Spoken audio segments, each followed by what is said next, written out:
When Ziva had invited Zoey on a picnic with friends the night before, Zoey had originally declined. Zoey had no desire to go, but after over an hour of Ziva's pestering, not to mention a huge guilt trip of how Zoey never spent any time with her little sister, Zoey had finally relented.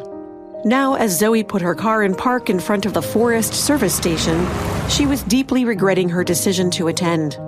But even more than that, Zoey deeply regretted not asking Ziva which friends would be attending this picnic when she saw Sofia and Blaine standing outside the building chatting.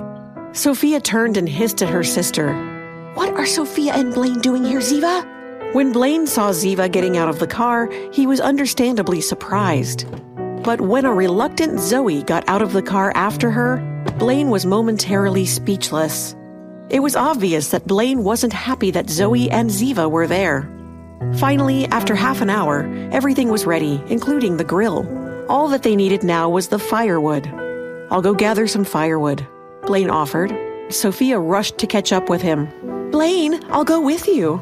Ziva was unhappy. Watching them leave, Zoey didn't say anything, but just went back to quietly adding meat and vegetable to the barbecue skewers.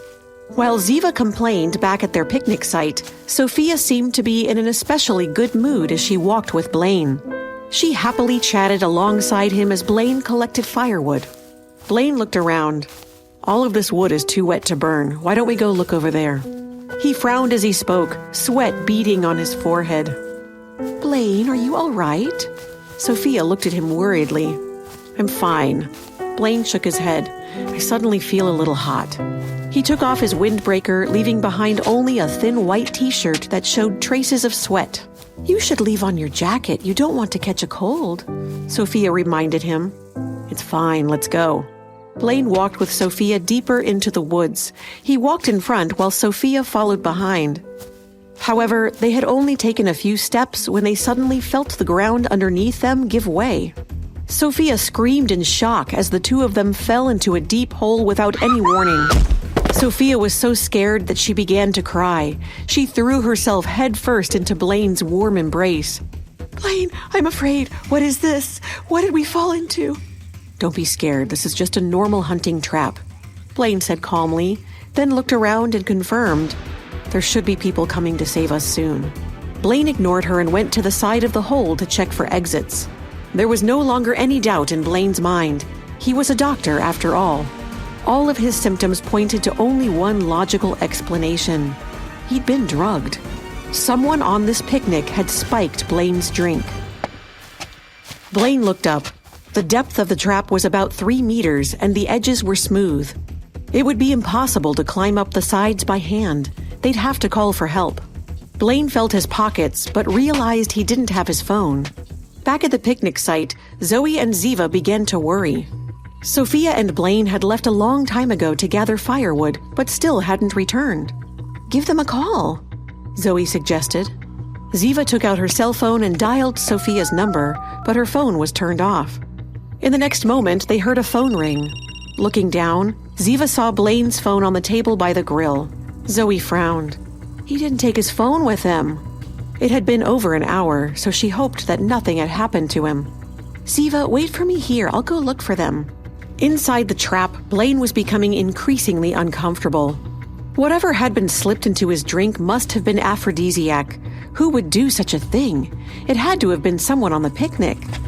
Above the trap, Sofia's excited cry was what had drawn Zoey's attention to the large hole in the ground. "Zoey!" Suddenly a deep voice called out to her. "Are you going to just sit there all day, or are you going to help us?" He shouted. "Hurry up and get someone to pull us up." Zoey said innocently, "Don't worry, I'll call the police right away. But Sofia, why did you turn off your phone?"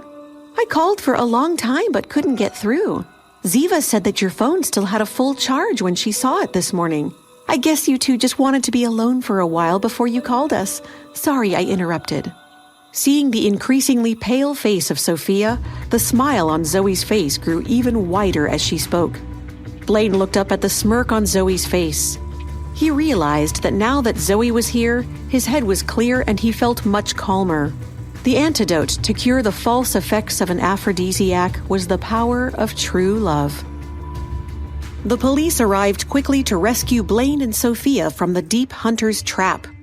Blaine helped Sofia tie the rope around her waist, and then the rescuers began to pull her up. Zoey didn't hesitate. She stretched out her hand in an attempt to reach Sofia and pull her over the edge to safety. As Zoey was shouting at her, Sofia reached up and grasped Zoey's outstretched hand. Suddenly, Zoey felt a sharp pain in her palm. It hurt so much that Zoey didn't even have time to think before she reflexively opened her hand.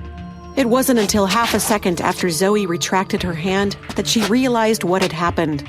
"Sofia, no!" Zoey screamed in fright. Hi, Zoey here. If you are wondering what happens next, then download the Pocket FM app and listen to the exciting episodes of Rekindled Heartache now.